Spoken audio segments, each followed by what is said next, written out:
Ladies and gentlemen, welcome to Destiny. I'm Death from Above. It's Saturday. I like to play outside on Saturdays. What I also like to do on Saturdays is talk about gunsmith weapons. So the gunsmith is selling these 5 Foundry orders this week, purchasable until the evening of tonight.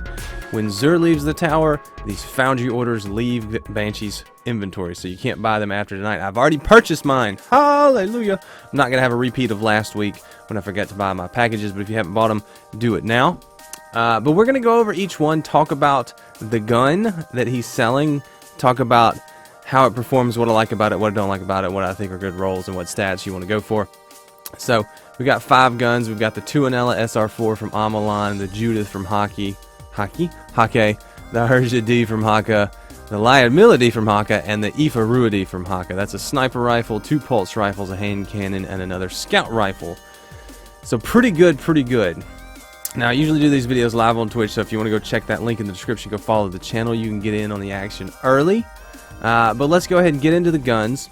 We're going to talk about each one individually, and I'll recommend which one I think is your best choice and what I like about each one of them. So we'll start off with the sniper rifle since it's the only secondary. Everything else is a primary.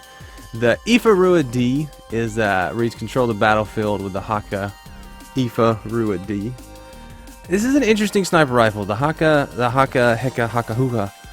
snipers roll with some different talents, some different perks. Mine has outlaw, performance bonus, explosive rounds, armor piercing rounds, and appended magazine. I like the appended magazine. It's a very PvE centric roll. Performance bonus, appended magazine, and outlaw means you're either going to reload very quickly or you're going to have a lot of ammo. So the appended magazine will take it up to I think 5, and the performance bonus, I think that's like a 50-50 chance.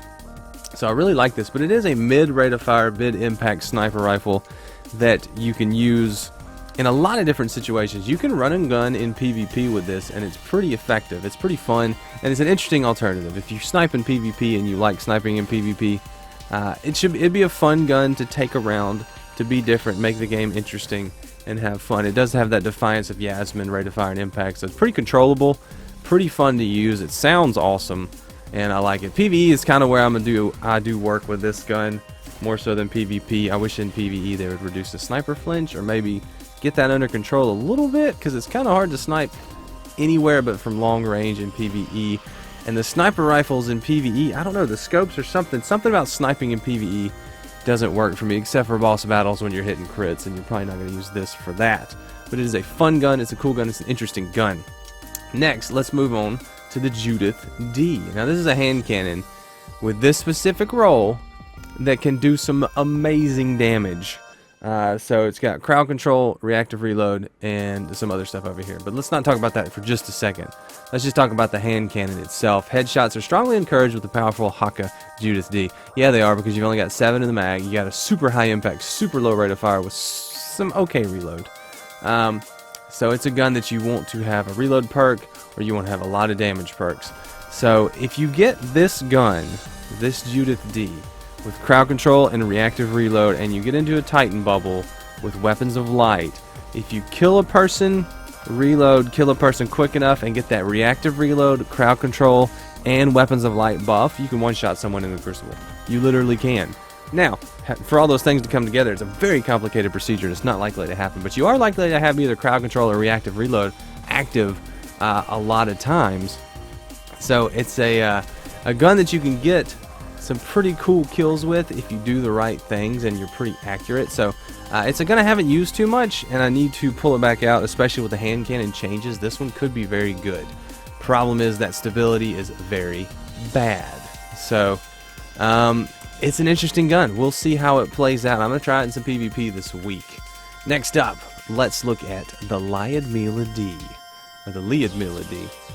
This is a gun that I've held on to since the early days of the Taken King, that I've absolutely loved to death. I've got a glass half full counterbalance hand-laid stock version that I think is really, really good.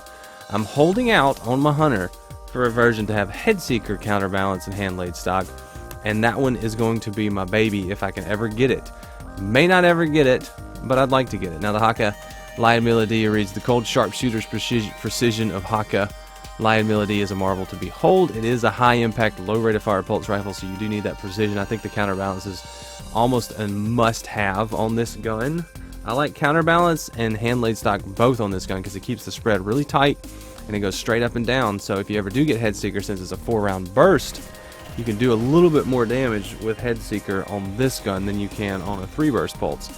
Just because of the nature, if you get 1 to the body and 3 to the head, it's going to do a little bit more proportionately.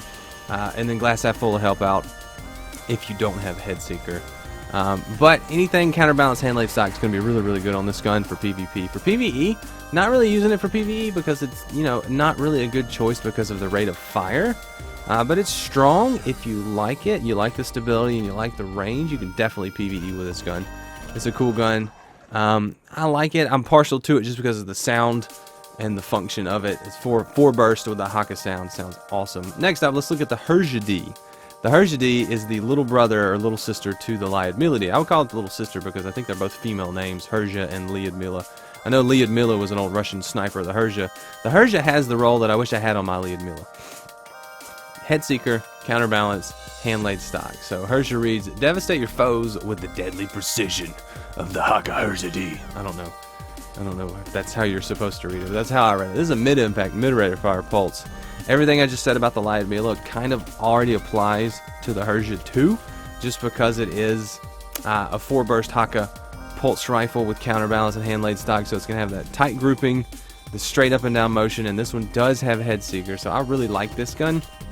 If you can get this exact roll, I think it's the god roll you want. But anything with counterbalance on this one's really going to be fine. The hand-laid stock may or may not be necessary. You do lose a lot of range from it. Counterbalance, at least in itself, is pretty necessary unless you can get really used to that kick. You have to use this gun a lot to get used to that kick because it goes up and to the left without counterbalance. So maxing out stability makes this a really fun gun to use. I like it in PvE. I like it in PvP.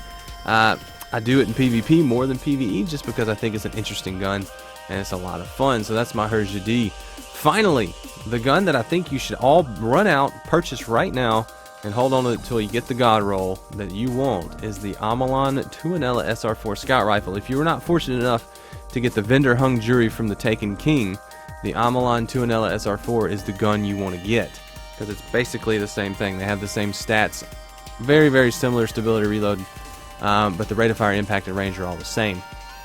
So it reads, hell will freeze over before the Omolon Tuonela SR4 will fail you. It's funny because Tuonela is a river in hell in one of those mythical whatevers. I don't know. But mine has triple tap, casket mag, and firefly, which make it a PvE dream. I love using this gun in PvE. If I ever need to do a nightfall or get anything done in PvE, this is the gun to use. This is my raid gun until I do the raid and get some better raid guns. But this would be an excellent raid gun if you've never done Wrath of the Machine or haven't run it very much and haven't gotten the guns you want. This Tuonela would be amazing. So I recommend picking this one up first before anything else. PvP, it's very capable. I mean, it's the good archetype mid rate of fire, mid impact scout rifle for PvP. It'll function excellently. Don't doubt it. So Tuonela is my #1 choice for the week. After that, grab one of these pulse rifles for fun, or the Judith if you like hand cannons right now. Then the Aoife, I would pick up the Aoife last just for fun. It's an interesting gun, but I don't think it does a lot of gets in the trenches and does the work. It's more of like a, hey, look at this cool thing, let's see what it does. So those are the guns available for purchase today and today only. After today, you cannot buy them anymore, so pick them up now. Don't do like I did last week and forget them when they bring all the god rolls. That offer, man, kind of sad I missed it. But anyway, guys, thanks for watching. Leave a like if you enjoyed the video. Subscribe if you want to see more. And check those links out in the description. I am active on all of them. I wouldn't put them in there if I wasn't using them. So, especially the Twitch channel. I live stream most of these videos if you ever want to get a sneak peek, sneak preview before they go live. I do it there. But anyway, guys, thanks so much for watching. I'm Death for Love, and I will see you later. See you, bye.